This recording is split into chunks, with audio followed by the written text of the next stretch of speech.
Israelis take to the streets in massive protests calling for a hostage deal and an end to the war. Israel's cabinet, in the meantime, does not even discuss a partial hostage deal, but Netanyahu's closest advisor is in Washington in the White House discussing the day after in Gaza. Where does all this lead us? We have a lot to talk about. It's Unholy. I'm Yonit Levy in Tel Aviv. And I'm Jonathan Friedland in London. Unholy, two Jews on the news, and back to being two Jews on the news. We are back, as it were, face to face. Only original a few thousand Broadway miles cast. separating us. Yes, we're back with the original Broadway cast. And you've been away, and you've been doing a whole lot of stuff. Sound judgmental. I've been away for the first time since the inception of this podcast almost 5 years ago, which I sort of relate to as a toddler, one must say. Yes, I've been away and back, and the band is back together. It's an exciting thing. I will share with you in a few minutes my thoughts on the podcast being away. But I think before that, we have to say that we have another live event coming up, and we're very excited about that. We do. We are going to bring Unholy Live to New York City, no less. Are there any Jews there? Do you think we'll have an audience? I think there's a potential audience. There's just one or two. It's at the Stryker Center, which is a foremost venue now for Jewish conversation, Jewish events. We are thrilled to bring Unholy Live there. I think it'll be, something like the kind of show we did in London back in June, where we will have certainly a special guest or two. You and I will do our usual thing, but we'll obviously hear from the guest about their take on Israel and the Jewish world. Guest yet to be unveiled. We're doing the same slow release. Guest soon. Yes, exactly. Yeah, we're doing the same thing, but you can get tickets already, I think, via us, via Unholy, but also via the Stryker Center. That's Streicker, if you're Googling. And you'll see Unholy Live for October 29th this year. All in the show notes. But look, there's a lot going on. We'll get to all of it. I think we need to focus on a big headline this week. Our listeners should know that they should add to the long list of titles that Jonathan Friedland holds: acclaimed author, Orwell Prize recipient, estimable journalist, also now Instagram influencer. I feared that sentence was going to end with the word influencer, as you said it, because obviously I have itself, my friend. It just writes itself. I have the most modest following on Instagram. I have only just started. There will be no pictures of plates of delectable food. You got to know how to promote this, man. I don't know how to do this. Fashion tips. I am instead getting advice. My role model in this matter is you, Yonit, because as I may have mentioned in passing, I do have a book coming out. Here it is. If you're watching on YouTube, The Traitor's Circle. It is out in the UK on the 11th of September, in the US on October the 28th. We'll be talking about it at that Unholy Live event. And I saw a certain other fellow author who was using the Instagram platform, I thought, extremely effectively, putting out videos and advanced quotes from real influences, the likes of Gal Gadot and Sacha Baron Cohen. That co-author, of course, being you, Yonit Levy. You have a book coming out in November. I'm going to get you in the habit. You now need to say the title. You've got to get. I'm just enjoying this so much. I wasn't planning to talk. The title of the book I wrote with my good friend Bianca Rodriguez, "Don't Feed the Lion," and you talked about that. And thank you for your kind words last week. We might talk about it again. It's a book for middle grade about anti-Semitism. And I have to tell our listeners that at some point I said to Jonathan off mic that the score between us now is 13-1. He has had 13 books out. I have one, and then he said, actually, it's 14-1. So there's a lot of work to be done on my side, but yes. I worry you're revealing our private conversations. That sounds so obnoxious of me to have said that. But you've come in with a novel. We should say that. So The Traitor's Circle is nonfiction. It's a true story. I think we might be talking about it on the podcast next week. But Don't Feed the Lion is a novel. I am one of those people who thinks journalists who make that leap to fiction, that's a whole other big category jump there. It's a big one. And, you heard my views of Don't Feed the Lion. I'm a fan, and that's out in November. But I'm a very big fan of how you're pushing on Instagram. So I've dipped my toe in that water. I even posted my own little video this week of the enormous warehouse where I was signing 4,100 copies of The Traitor Circle. That's a whole thing. I couldn't believe the warehouse. Anyway, so that's what we've been up to. And we will, as I said, we will both be together in person, face-to-face, in New York City in October. And I'm really looking forward to our conversation about your book, which is fantastic. And I have had the opportunity and grateful for the opportunity to have read it. But I have to say that when you say that I'm your role model on social media, if ever there was an example for the deaf leading the blind. Okay, we have enough of talking about ourselves, I think. That's, what we do here on occasion. But just before we get into the news of the week, I would want to say one more thing. We said I've been away from Unholy. This was really my first time, my experience of coming to Unholy as a listener and not as a co-host. And I have to say that it sounds funny and I apologize for it. I love our podcast.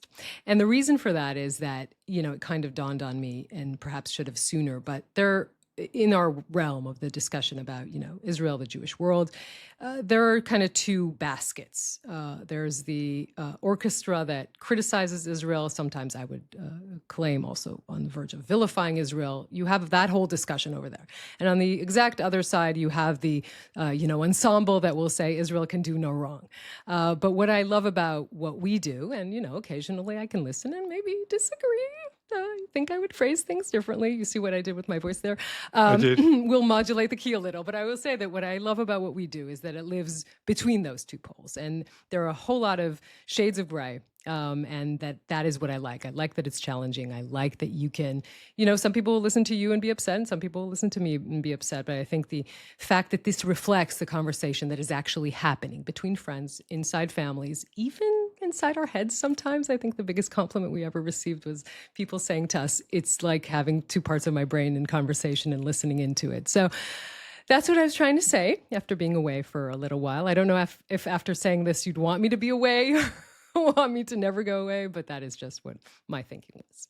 No, that's really lovely. And your point about the internal discussion, I occasionally get emails from people saying, this week my inner Yonit was disagreeing with my inner Jonathan. And I quite like that we, maybe it's a sign of some kind of collective madness, but we are voices in people's heads, I think, meaning the voices were already there. They did already have both these thoughts. And I think that's it's a conversation, as you said, it's around Shabbat dinner tables, but it's even inside people. Look, in this era, I don't see how you can be anything else. I don't think how you can be in either of those other ensembles that you were describing, where you're just, only one note. There is, in this situation, what we've witnessed the last 2 years, there is obviously more than that. And I hope, I'm glad we've recruited one more listener in the form of Yonit Levy. So we've done very well. It was surprising, but yes. At this rate, who knows what the sky surely is the limit. So the news, it did continue while you were away, as you can see. But in a way, I'm interested in your perspective because, it's sometimes it can feel the news like a hamster wheel. We're all running frantically, but have we necessarily got into a different place now that you're back? You're back in Israel, having been out of the country. What do you think? I mean, what happened to me was that I'm a news nerd, and so I watched all of the newscasts that aired while I was away, and the feeling, and of course, news happened, but the feeling is that vis-a-vis the hostage deal and the discussions and the questions about the war and where it is heading, it's like reality pressed pause, and we are kind of reliving the same day over and over. And I think this week was indicative of that. On the one hand, even in a sort of metaphorical split screen, you had Israelis, in large numbers coming out, protesting, calling for a partial hostage deal, at least, if not larger than that, and an end to the war. And at the same time, the Israeli cabinet, cutting short its discussions, not discussing this, and we'll explain maybe perhaps the logic of why Netanyahu does not want to discuss this, and then going out to a dinner in Jerusalem, more a politically oriented dinner instead. So it kind of feels like not a lot is moving in that realm. There's we'll get into that as well, an interesting discussion in the White House about the day after in Gaza, when everyone is already treating the issue of the military entering Gaza City as something that will happen. There's a quote coming out, Barak Ravid, who's also an analyst now on Channel 12 and Axis and CNN, who said one of the people around the president is saying, even if the president wants to stop this, he won't do that. And that begs an interesting question, which we might get into a bit more with our guest today, a very well-placed analyst of these matters, about the why Donald Trump wouldn't stop it even if he could. Just on that point about the dinner is a small side point, but it was a dinner sort of toasting the settler movement and the idea that when they could have been around the table talking about a ceasefire offer, that we should stress again, does two things. It would end the fighting and it would bring hostages home. That's what we mean by a ceasefire deal. It's that trade. Instead, going to laud and toast the settlement project. That gives you some sense of the priorities. Are we allowed to be shocked anymore? It's that thing, isn't it, where you're not surprised, but you are shocked. I think the reversal on this thing of the ceasefire is such we should be shocked by it, but let's put it that way. For months and months and months, the narrative was, we insist on a partial deal that can get at least some hostages back, not the permanent deal sought by Hamas. It's unacceptable that Hamas want a permanent end to the war. We've got to retain a free hand that we can start whenever we want. Now, the deal on the table from Hamas is a partial deal that would allow Israel to, yes, get some hostages back and retain that freedom of maneuver and freedom of action that for months and months and months was seen as a paramount, sacrosanct principle. Now, Netanyahu's position is that's not good enough. It's either permanent or we're not interested. He's adopted, the roles have entirely swapped around.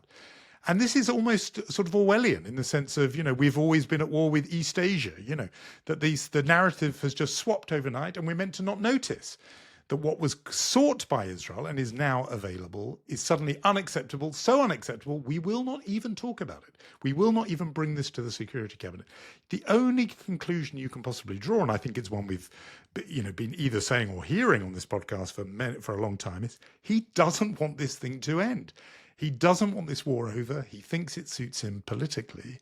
And even if that comes at the cost, in terms of his own country, of the hostages remaining there seemingly forever, he is prepared for that. Because if Hamas agreed to everything he wanted, he suddenly says, no, that's not what I wanted. So it can fill you with a kind of despair, but just the brazenness of the U-turn, of the reversal.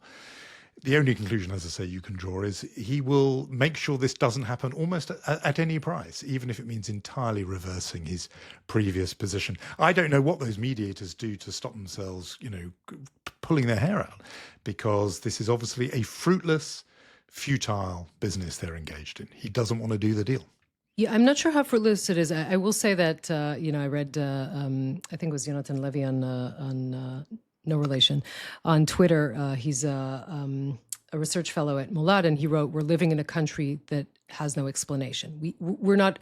Netanyahu completely, as you said, U-turns his opinion, and there is no sort of explanation on why. I will try to explain it. I think that the Israeli government, particularly Netanyahu and Deramer, have realized that the patience of the administration is running out. When Steve Witkoff says on Fox television this week that the war certainly will end by the end of the year, that's 4 months. And that sounds like forever for you. But if someone essentially wanted the war to last forever, then 4 months is giving them some sort of a stop sign.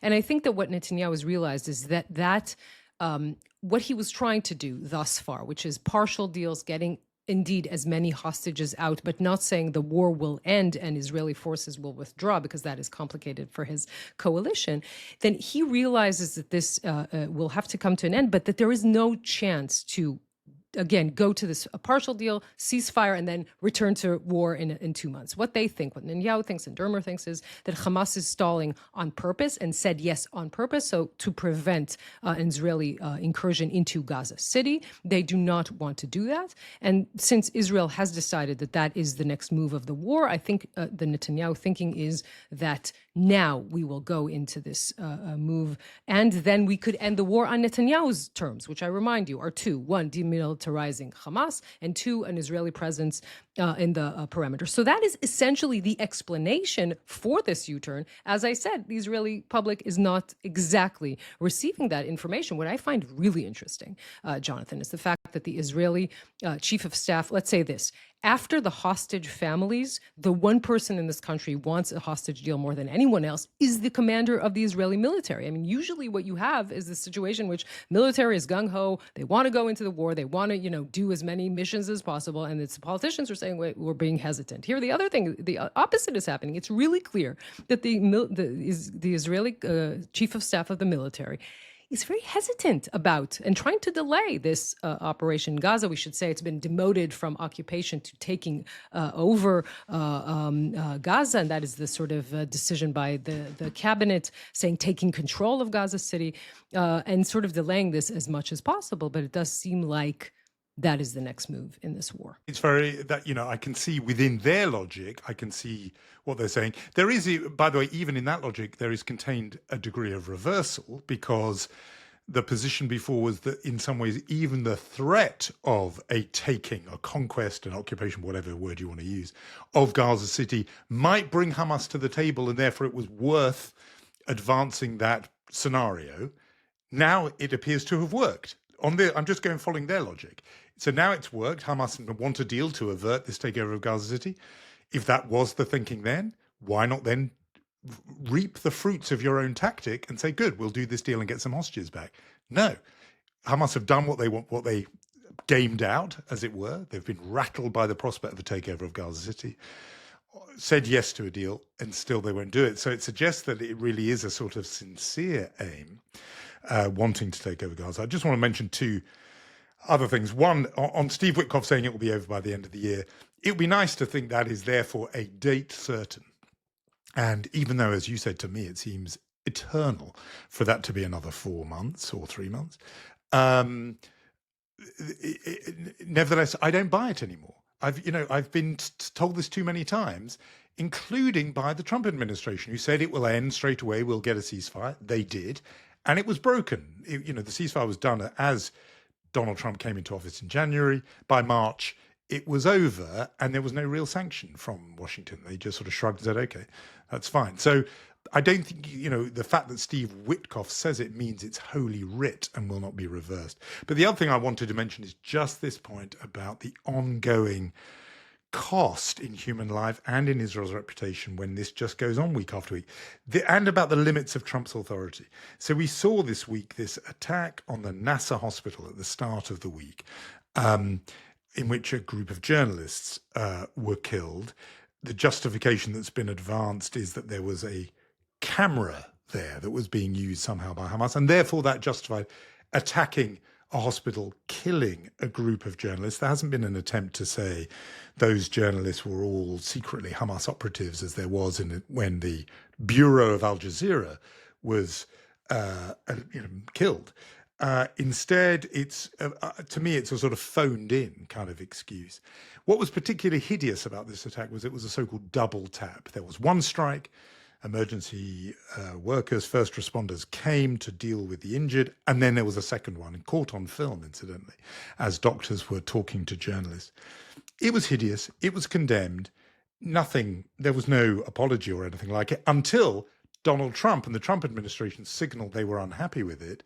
And then Netanyahu comes out and says, yes, tragic mishap, and you can decide yourself whether you believe it's such a thing, hitting the same place twice is a mishap. But the point about it is they do still jump when Donald Trump, seems unhappy with them, but they do just enough to, as Netanyahu always does, to get to the next day and to fight another day. So that's why I think with Witkoff, he says end of the year. Yeah, they'll all say yes, end of the year, but they would break that in a heartbeat if it suited them Netanyahu suited him politically. So I would say two things. One is if this continues, this runs the risk for Donald Trump of being the main thing that will take over. And remember, we're looking at midterms already. This will become the main thing that will take over the first half of his second term as president.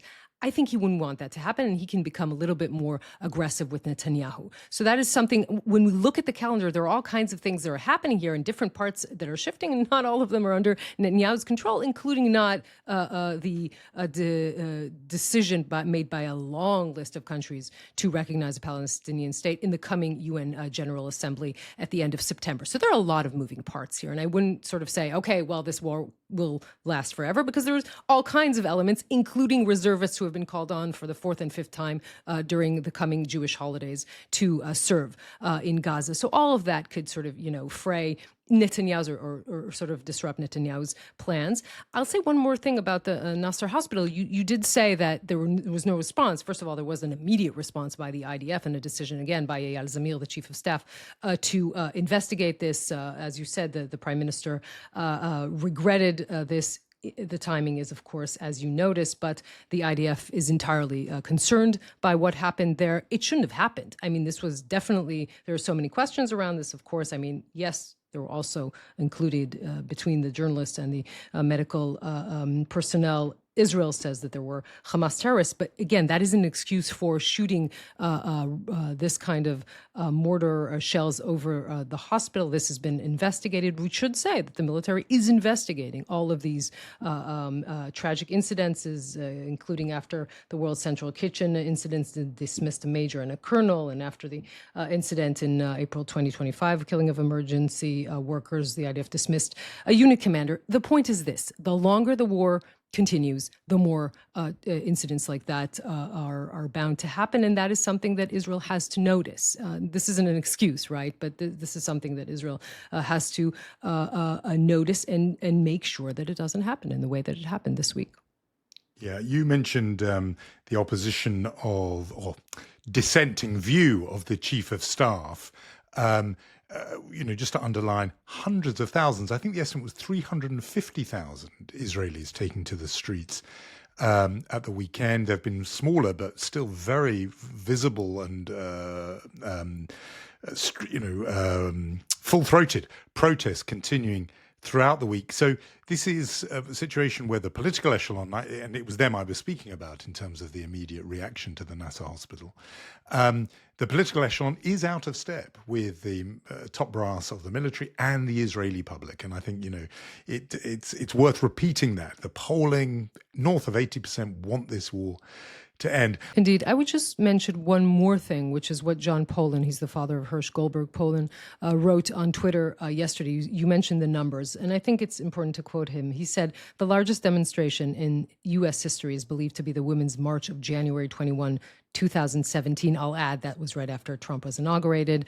There are estimated 5.6 million people there. Current demonstrations in Israel estimated 400,000 participants, the U.S. per capita equivalent of 14 million. So, as you said, we should keep in mind that kind of scale and those numbers and protests at the end of August, people sort of, taking to the streets and calling for a hostage deal and the end of the war. We should say that the response of Netanyahu supporters to these protests was twofold. One was to say this emboldens Hamas, and the other was to say actually not a lot of people came, which the second is actually factual, not true. You can argue the first, but it's interesting. It reminded me of that Jewish joke, of women sitting in a restaurant saying the food was terrible and the portions were small. So they tried to hold that, say both, no one arrived, but whoever did emboldened Hamas. That was the response to these protests this week. Talking of wildly contradictory positions on things, we have to, I think, share with our listeners, because this will be a jaw dropper for many people, the phenomenon of the Haredi pilgrimage to Uman in Ukraine, and how that has become a kind of national political issue. I mean, I think it's a bit of a mind blur myself, but, walk us through that row, because at a time when, the country is massively squeezed. We've talked so often about how reservists are being asked to give up, 100 days or more of their year, leaving families and businesses and studies and so on. The Haredim, the ultra-Orthodox, do not want to serve. They cannot be, will not be conscripted. We had a member of that community say on this podcast, essentially, there's no way we would rather, in some cases, some spokespeople have said, we would rather die than enroll in the military. And yet, on the other hand, they are very ready to get help from the state when they need something that's very important to them. I'm getting ahead of ourselves. Why didn't you explain what this whole row is? There is another split screen that we will see next week, Jonathan, and it might actually be a visual one that you could show on television. On the one hand, you will have 60,000 reservists that were called up for duty for this operation in Gaza City. Some of them just ending their round in August and called back for the holidays in September. And on the other side of the screen, you will see tens of thousands of Hasidic Jews, of Haredim, going to Ukraine, the followers of Rabbi Nachman from Breslav, who, as you say, make this pilgrimage every year. Now, where is the issue here? And why is this such a story that is tearing Israeli society? As we have been talking about in the podcast for a very long time, the issue of the draft bill. Most of the Orthodox Jews, not all of them, do not want to serve in the military. They're making a case for studying Torah instead. There is no law in place. There used to be a law that regulated this in a way or allowed them to exempt themselves. That law essentially has expired, and there has been a need to write a new bill. Now, what has happened is, as long as there's no new bill, and as long as the chief of staff of the military, we have brought his name up more than once in this podcast, has sent call-up notices to the Haredim, if they then do not enlist, they are breaking the law. Now, where is that clear? If they try to leave the country, they will be prohibited to do so. So what you essentially will get is pictures of these tens of thousands of Haredim trying to leave the country, coming to the Netzbag airport and being arrested. That, of course, is something that the Haredi politicians have noticed and are now threatening Netanyahu to find a way to circumvent this and allow them to fly to Uman. The minister from United Torah Judaism, Goldknop, even taking this a step further and saying that they also need to be allowed to fly to New York for the Chagim. And just to think of that situation, which Israel is in a war, 60,000 reservists are going to be called up for another round of duty. And at the same time, the Haredim are going to fly to wherever they would like in that regard. Aryeh Deri has been saying, this is not a vacation. This is Torah studies. This is important, but this is tearing apart the Israeli society. This is the one issue that if you see, even among the hardcore Netanyahu supporters, this is something that is very, very problematic for him to explain. That people learn quite quickly if they spend time in Israel is friar, that no one wants to be a friar, a sucker. And the idea of asking non-ultra-Orthodox Israelis to serve and serve and serve, and if not themselves, then their children, their brothers, their sons, etc. And meanwhile, watching as other people who do not serve receive state cash in order to go abroad for this trip, but they won't lift a finger for this national effort. People think, well, I'm being a friar if I accept that I put in, and these other people refuse to put in, but they take out. And it is, sometimes politics is as crude as that. It's a matter of, I think, basic fairness that people see this community that is very happy to take money from the state, but will not make its own contribution. And to me, the big block to watch in Israeli politics, I don't know whether it will be at the next election, is what I would call the secular right. In other words, nationalist voters for Likud, for Netanyahu, over the years have loyally put right-wing governments in charge, including with ultra-Orthodox coalition partners. At what point do they say, yeah, I'm still a right-winger, I'm still a nationalist, but I cannot be ripped off by these people anymore, not just in treasure, meaning, government money, but in the matter of blood, in the matter of people who are willing to serve in the military. I see that block being someone that could move. Yeah, and not only in the right, I would be even specific and say the religious Zionists who do serve and are religious and can say, look, you can study Torah and go into the military. Look at us. And I think that is where the most important shift might come from as we are, gearing up for elections whenever they will happen in 2026. And just one note from the diaspora, but again shows you how diaspora Jewish life and the Middle East collide. On Tuesday, the Prime Minister of Australia, we had a look at Australia during our summer tour of Australian Jewish communities. You can go back to that episode. He said that his government had credible intelligence that the force behind at least 2 arson attacks in Australia last year, we talked about them on here, that directly affected diaspora Jewish life, one on the Adass Israel Synagogue in Melbourne, another on a restaurant in Sydney, that it was, he had credible intelligence that behind those attacks was the government of Iran, that it had directed those attacks. And therefore, he said the Iranian's ambassador was no longer welcome, is now persona non grata in Australia. Apparently the first time since 1942 that Australia had booted out a diplomatic representative. This is a big deal. Others have warned for many decades that the Islamic Revolutionary Guard Corps is, in effect, a terrorist organization, even if it is part of the governmental apparatus of Iran. We famously know of the attack where Hezbollah were behind, Iranian-backed proxy Hezbollah were behind an attack on a Jewish community center in Buenos Aires in 1994. We talked about that too with our Argentine colleague. But now the government of Australia taking this action. This just shows you where these things collide. This is diaspora Jewish life, an attack on a synagogue, but behind it now, says the government of Australia, is the government of Iran. So we note that, and of course, Iran has rejected those allegations and vowed reciprocal action against Australia.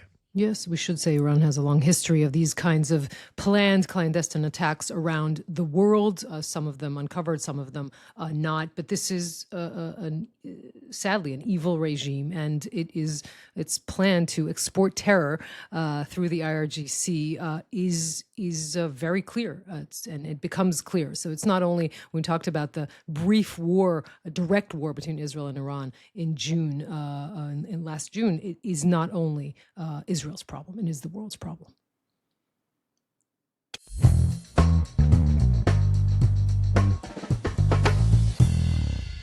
Dr. Shira Efron has 2 decades of experience in Middle East policy analysis. She is a distinguished Israel policy chair at the RAND Corporation think tank. She served as a senior fellow at the Israeli Policy Forum and the Center for American Progress and the Institute for National Security Studies in Tel Aviv. She was also a consultant for the UN in Jerusalem, where she focused on Gaza. So we have a lot to talk about. Shira, thank you for being on Unholy this week. Thank you so much for having me. It's a real honor. We're really glad. And I guess, there's so much to discuss, but let's talk about the plans of the Israeli military under the direction of the Israeli Security Cabinet to take control of Gaza City. And I think there's something interesting happening here, that usually what you have in militaries is sort of the military trying to go forward and take and conquer and complete a mission. And it's the sort of politicians who are usually hesitant. And here it looks like it's the other way around. Eyad Zamir, the chief of staff of the IDF, is being really hesitant and actually behind closed doors saying a hostage deal should be made, thus ending the war de facto in Gaza. But it's the politicians that are pushing him forward. So try and kind of give us your assessment of what is happening here and what might happen in Gaza City. Right. So this is a very interesting dynamic that is happening. And I think it reflects something that has happened in Israel over the last 2 years for sure, maybe a little bit maybe even a little bit longer than 2 years, where we have the weights of decision-making have changed and the pulls and pushes are different, right? Between the political rank and the professionals in the military. And this is probably a topic for another podcast entirely, but the civ-mil, component, what personalities and of what affiliations they are serving in the IDF and their connection to decision-making by the government. But this is a different topic. When we are talking, the government, the cabinet has decided decided, against the advice of all professionals and all professional analysis, to go for taking over control without the word occupation, although I think this is all just wordsmithing, because what does it actually mean, of Gaza City as really the last bastion, right? This is sort of the bane of our existence. Remember, there was Philadelphia corridor, Rafah, and we had Khan Yunis, and we had invasion into Gaza City long ago. This is where the war started. But the idea is that we go into Gaza City, we tell the over 1 million people that are estimated to be in the Gaza City to leave, promising them very nice. I don't know if you saw the IDF spokesperson in Arabic issued a statement, just come south. There's a lot of space. I don't know where he sees this, lots of space. There's definitely not a lot of space, but come, there's a lot of space. We'll give you lots of humanitarian assistance, just come. But the assumption is that most of them will come, when we can break every assumption and why explains why it doesn't I don't think the assumptions are very realistic. And then whoever stays in Gaza City is bound to be a Hamas operative. We will hunt them, kill them, find them, and that eventually will lead to Hamas surrendering, raising a white flag, this ultimate victory that we're going to get to. Why is Eyal Zamir so against it? The chief of staff, Eyal Zamir, is so against it. First of all, he understands that unlike Netanyahu's promises, and it seems like these promises have also convinced President Trump that this will be quick. It will not be quick, because we're seeing it's very, very complex. The underground operation, even without people, it would be very complex to take over the entirety of Gaza City, let alone when there are people there. Previously, when the IDF tried to tell people to evacuate Gaza City, you had an estimate of 300,000 people that were left. I don't see why maybe even a greater number would not stay this time. There's arguably less to go to, right? And there's less to go to. So I think Eyal Zamir is and it's very reported from people who are sitting inside those rooms with him, he's very cognizant about the humanitarian situation and the damage that it does to Israel's international standing. And he understands it's going to be a disaster. It's not just the food, right? It's more than that. There's no shelter. And I think there is also an understanding, at least among professionals, that the sloganeering of Hamas will surrender and raise a white flag. We don't have a history of Islamist religious organizations such as Hamas surrendering in the way that would look good. So and of course, which is something I'm talking to you guys in English, but of course for Israelis also, there's a very, very, very high risk, if not certainty, that the hostages remaining, 20 live hostages and remains of another 30 hostages will not be returned to Israel through this type of military operation. And this is one of the war aims. So from the point of the chief of staff, you said he's stalling. He's doing a BB to BB. He's playing for time. Mm-hmm. He's trying to throw it to the bureaucracy and extending the war and sending the IDF soldiers and officers. They all need to rest after fighting. This is all true, but I think there's a hope here that this part of the operation will actually not take place. It's fascinating to see what breaks the chief of staff can put on this. I mean, as you said, that strain between the political and the civilian, it's really being tested now. How great a power of resistance, as it were, or opposition, the military have. But you mentioned there about the U.S. administration, and that's what I'd like to ask you about. They appear to buy the logic you were explaining, that it will be quick. But we know there was this meeting in the White House, I think on Wednesday. Former British Prime Minister Tony Blair was there. That raised a fair few eyebrows here. Jared Kushner, the president's son-in-law, but formerly a Middle East advisor, he was there. The focus that's been talked about is that it was on the day after. But I'm interested to know how you read that meeting and whether or not, beyond just your point about the brevity of any operation, whether the Trump administration fully buy the whole logic, the idea that, I know we've told you before that the last thing we need is Philadelphia corridor or Rafah, but this one it really, really, really is. With sprinkles on top. This is the one we have to have. Do they buy that logic, or is there something else going on in the Washington administration which says, we're sort of washing our hands of this, and whatever you want to do, you're just going to do. And we're not into the arguments about whether or not the logic holds up. How do you read all of that?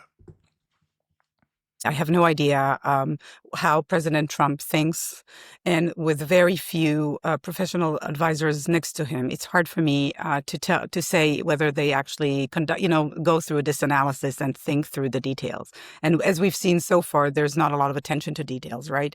And it's very appealing to someone who reportedly obliterated the Iranian nuclear program, right, with several GBU-57 bombs, to say that this can be, it's just like quick and dirty or quick and clean, but this is going to be done with. And I have no reason to think that they're not convinced. However, at the same time, I am hearing from Washington that the desire to see an end to this war is real in Washington, whether through a continued military operation or not. And this is how maybe it's a more of a charitable reading of the meeting yesterday, and what I'm trying to be optimistic here, to think that if we have to talk about the end of the war, how did this end of the war, what does it mean, right? If you think of Israel, and let's say I support the Israeli aspirational sloganeering, right? Sort of like, surrender of Hamas, exile, disarmament, demilitarization, right? Victory. The failure to operationalize these things mean that we will never get to the end of the war. So if, around Trump, and I do trust your former prime minister, someone like Tony Blair with lots of experience in this world, and Jared Kushner, who thought about it, and hopefully, I don't have details, but hopefully there are other people in that meeting that said, well, how do we sort of bring the Venn diagrams that say, this is what Israel wants, this is what the Arabs want, this is what can a reasonable close to this war should be, and how do we bring it about? My understanding, again, I don't know, I'm not a journalist, so I'm not breaking a scoop, but my understanding from speaking to people that the outcome of the meeting is that Trump is going to threaten Hamas to end the war. Now, Hamas wants to end the war. So the question is, does he threaten them to say, we give up? And then what does giving up mean? Is there a tent in Khan Yunis where there's a big crate and everyone comes with their Kalashnikovs and drops them in? Is there an exile? And who do we exile? Is it al-Haddad, who no one even heard of before? And I don't know, and 11 more people?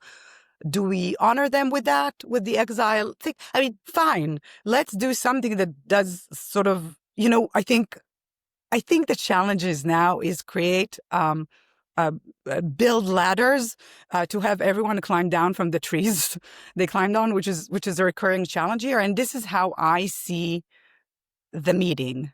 I don't think the Trump administration necessarily has a plan, but if they're willing to adopt a plan, and there are several plans, and we could talk about them for the day after, that are floating around, that wouldn't be a bad thing, because he is an actor that has the only one with leverage on Israel to accept, and maybe other actors as well. And we know that the Trump administration has adopted plans before, right?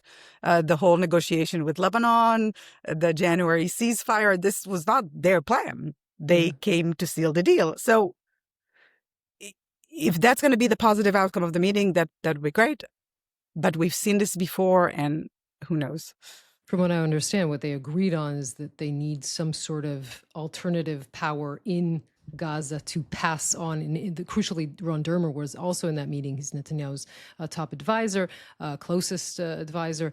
Some sort of framework to pass on the running of Gaza or the governing of Gaza, but no one understands really what that kind of governing body should be. That is where we sort of are at this point. I do want to ask you, though, Shira, about the next sort of step on the calendar, and that is the UN General Assembly at the end of September, and this really long line of countries that say they will recognize a Palestinian state. Now, this is a declarative move. But what are the ramifications? How does that change the sort of shifts that we're seeing on the ground? How does this play into what can happen in Gaza and what can happen, between the two peoples? Great. So two quick comments. So first of all, the first one is that, there are frameworks for this transitional body in Gaza, and it's between some sort of like a local Palestinian authority under the auspices of an international board or just an international board where the Palestinian Authority may have a seat in. And I don't think Ron Dermer would care about that. But there are not that many, it's not colonizing Mars. It's Gaza. There are very few options for how we get out of this mess. And they all kind of look alike, and we could break them down if we wanted to. But what's more important that you bring in the UN, that I think the timing of the meeting yesterday also matters, because I wouldn't be surprised if the timing is also to foil a vote in the UN and the recognition in the UN, whereas Israel and the Trump administration can say, "Oh, hey guys, now we're talking about the end of the war. Now we're talking about the day after. This is not the right time to do this, because this will be the coffin and the nail in the coffin of the arrangement in Gaza." So this is something you bring about. What are the ramifications of that? So this is largely a symbolic step that, in my view, I can see the rationale for European countries, mostly European, the Canadians have spoken, but then withdrew, and Australia and others, but I can see the rationale for that. But the fact is that this idea of recognizing a Palestinian state started in 1988. Since at the moment, I think that 150 countries, including Western Sahara, recognize a Palestinian state, and only 165, by the way, recognize the state of Israel. It doesn't mean that the Palestinians is closer in the making. It does, however, first of all, for Israelis, it symbolizes, Israelis, and you need to know this very well, seems as a reward for terrorism. This is how it's interpreted here. And I can see this point. That's one thing.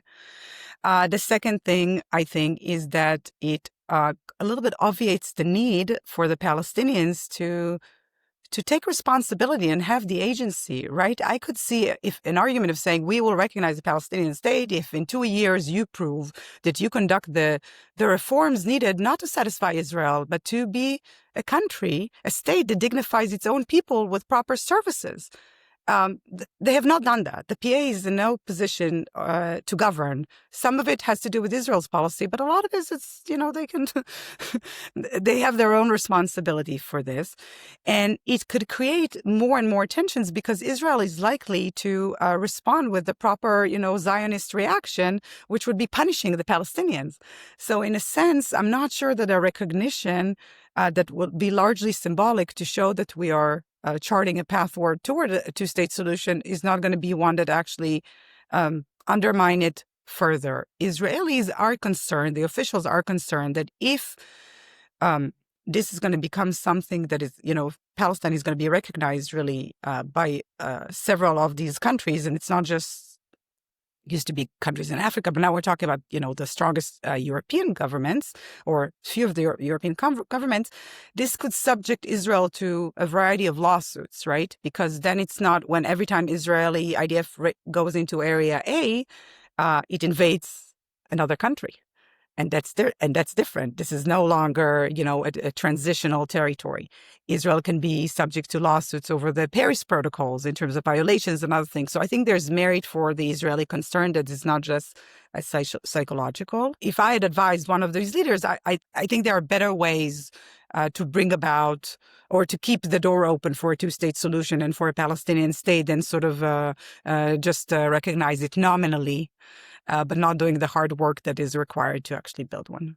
We should just say that when you say a proper Zionist response, that would be like, quote unquote, what the Netanyahu government would say, and then thus maybe go on to, again, with some sort of what you call punish the Palestinians, just to make that point. No, I'm very glad you clarified that, because I was going to ask you to clarify that. I think some of our listeners might have misunderstood, and they couldn't see the air quotes, as it were. So I'm glad Yoni stepped in. I wanted to ask about the report on hunger in Gaza and famine. But just before I get to that, by the way, on the Palestinian state point, I think if you talk to governments here, it's about frustration.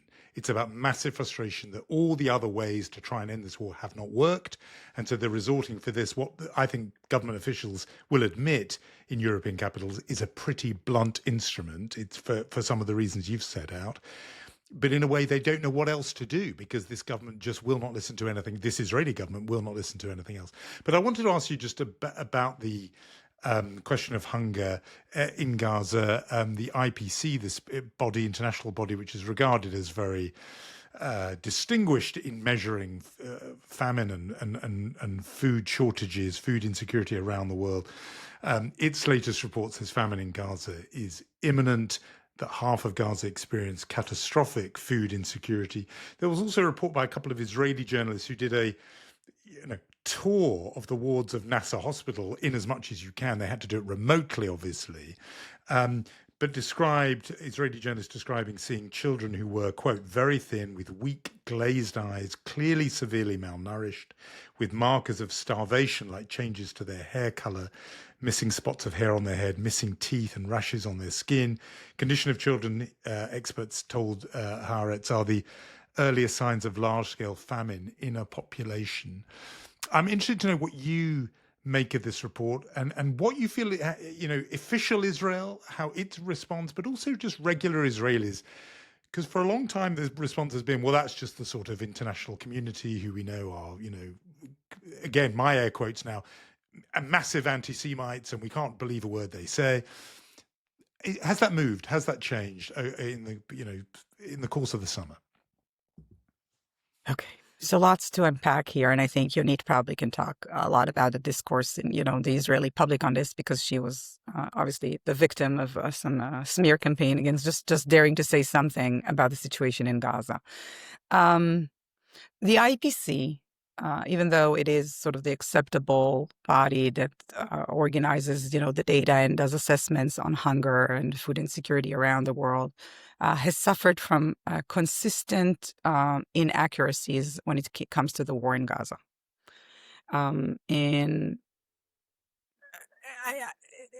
It's very, very complicated to collect data in a war zone, and it's very, very complicated to interpret the data. But the sample is not, I can go into statistics here and I shouldn't, but I will say the sample is not representative. We've seen, I think one of the IPC earlier reports, they interviewed 11 people on the phone, and that's how they arrived at conclusions. So the sample is not representative because the data were received from clinics where children with health problems came to receive treatment. So obviously, a big proportion of them would suffer from malnutrition as well. There's also those who collect the data in terms of the nurses. We don't know if they're Hamas affiliated or not Hamas affiliated. There's a change with the threshold that they had to change the measuring method because it's a conflict zone. It's very difficult to measure people's altitude, heights, but then the precedents and they're relying on very few precedents in other places. And I can go on and on and on. The issue is that it doesn't matter because maybe there's not level 5 famine in this part of Gaza, but there's definitely hunger in Gaza and there's definitely malnutrition in Gaza. And this is, it's not even, you don't have to do, even if you take all the calories that COGA, the Coordinator of Government Activities in the Territories, that sort of is the conduit to all this, the calories that they count that brought in, and you think that they may have been collected and distributed to people equally, that still wouldn't be enough for everyone.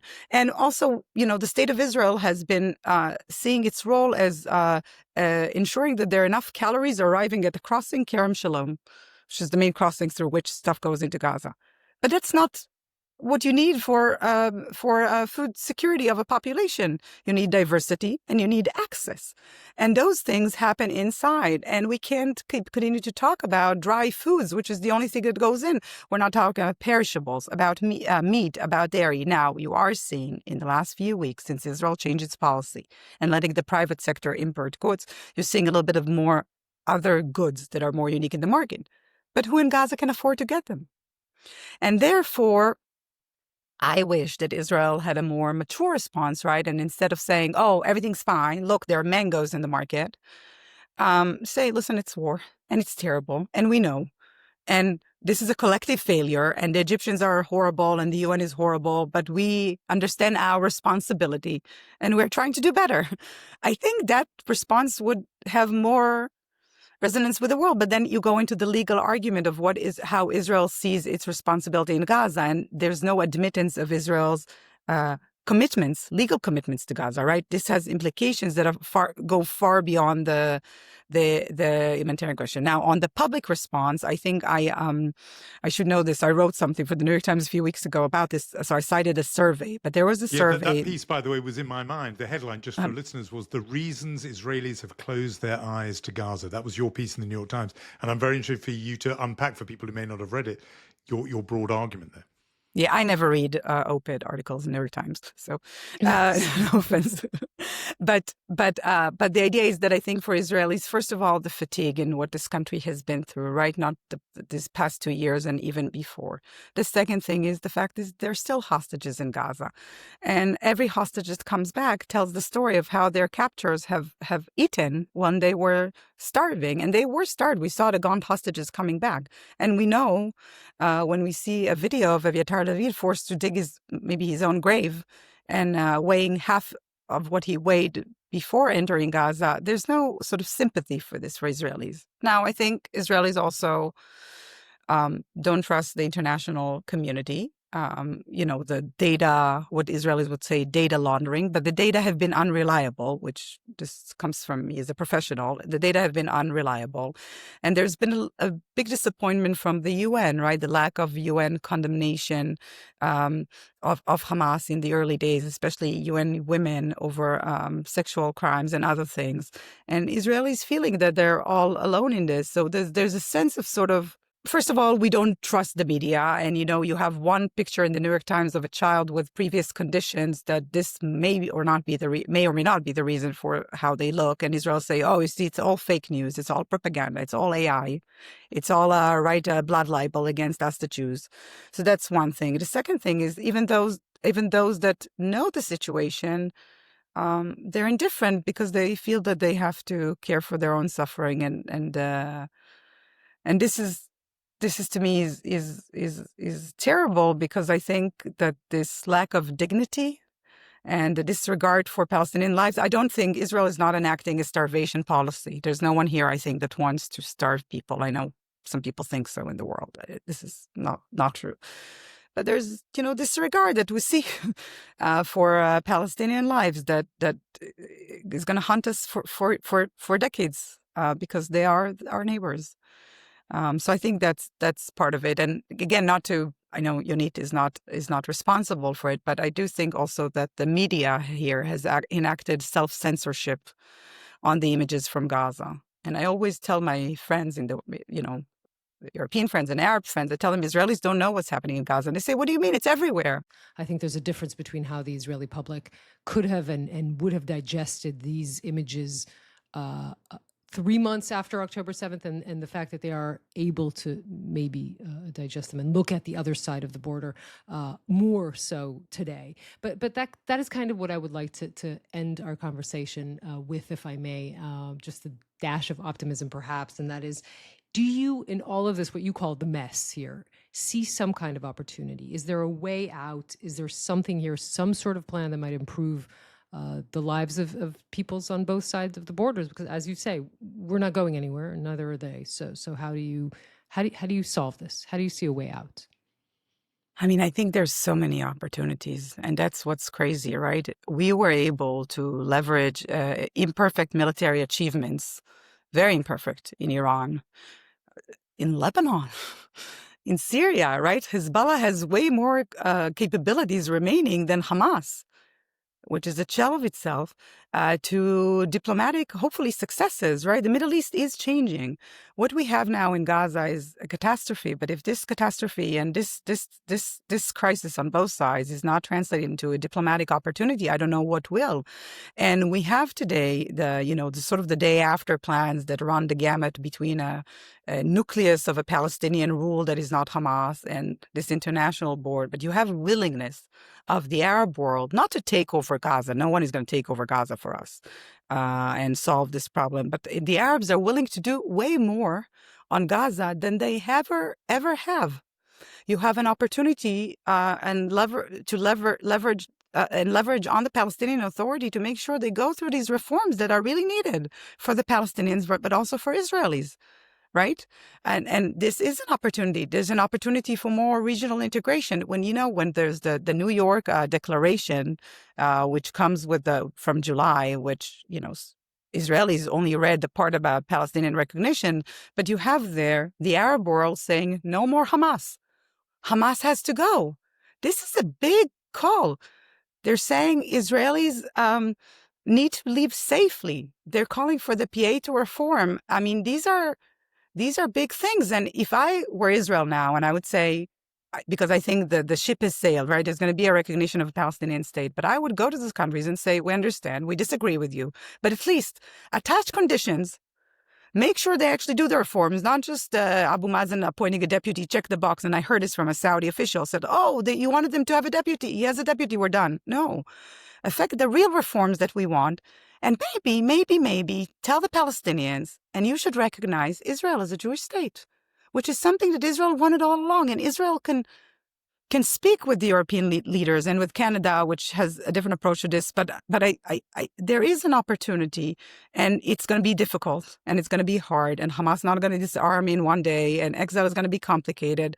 But is this better than keep going like we are and occupying Gaza, and at the end of the day being responsible for it forever? I don't even see. There's no comparison. So let's just hope people bite here in Jerusalem. Shira Efron, thank you so much for joining us on Unholy. That op-ed article, if you want to look it up, it's there in the New York Times with Shira's name on it. If you do want to read op-ed articles. Yeah, we're a big fan of op-ed articles at this side of the podcast. But thank you so much for being on Unholy. Thank you. Thank you so much for having me.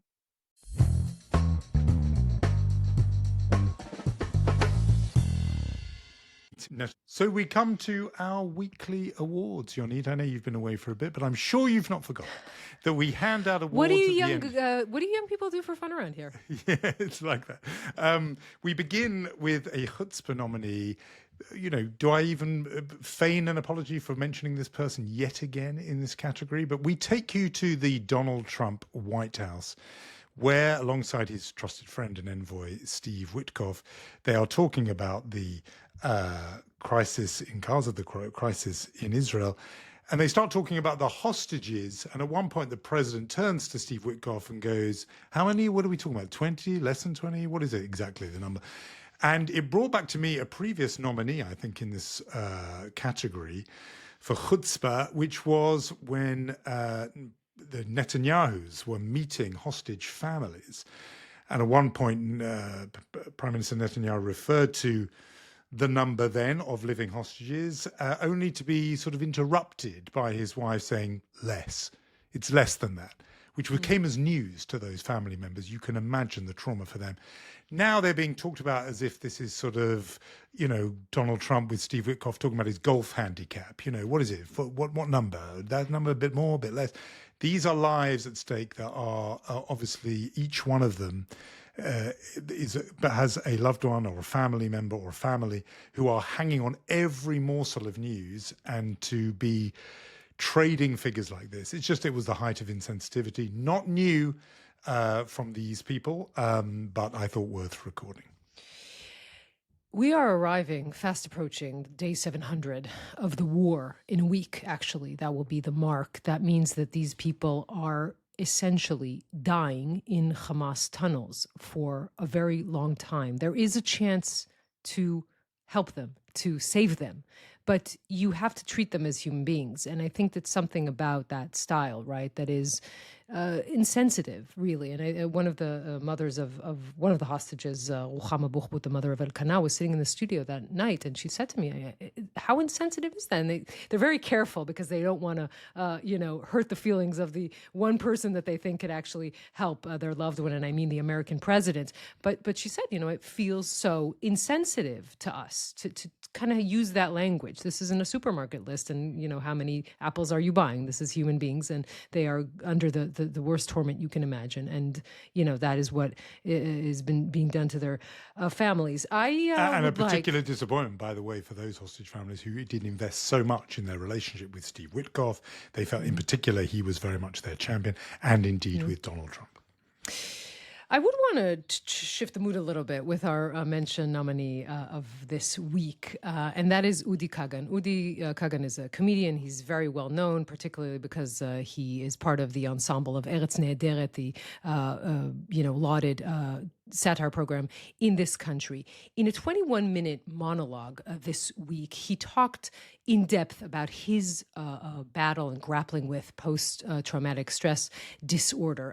This is quite a thing to do in the middle of a comedy show in the Tel Aviv Comedy Club, right, or under these conditions, to talk about something so personal to him. It is known that this is something he has been dealing with, but he went into great detail when this sort of erupted, when he realized how he was, trekking in South America and suddenly realizing his doctor talking to him about the stress he's going through and him being in denial of this, and talking really with this great humor and wit and warmth about this problem, and saying this exists now, right? This exists with the soldiers coming back from Gaza, and perhaps exists for this whole nation.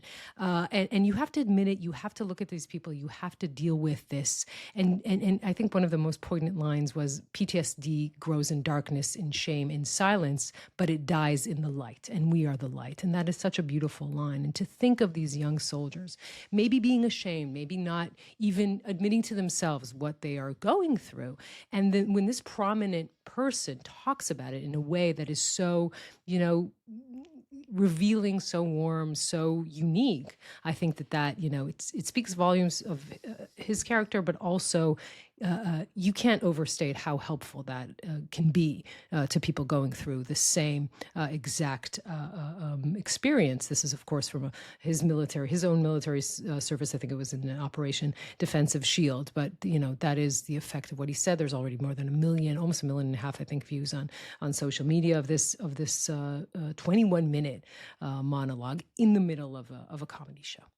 Yeah, really admirable stance to take. And when you think about trauma, there is so much of that to go around the whole region in a way. These two peoples with a century of conflict, they are traumatized, and that is something that goes on for generations. But admirable for him to bring that, as he said, into the light. So worthy nominee in our Mensch category. I think we just have... Well, we'll remind you again about our live show. If you're in the United States, if you're in New York, you can come see us for Unholy Live at the Stryker Center, October the 29th. Put that in your diary. And we have our thank yous. We do indeed. A big thank you to Michal Porat, and also a big thank you to Ruth Margalit and Suleiman Maswadeh, who are co-hosts with you, Jonathan, while I was away. And we will see each other, as we do regularly, next week.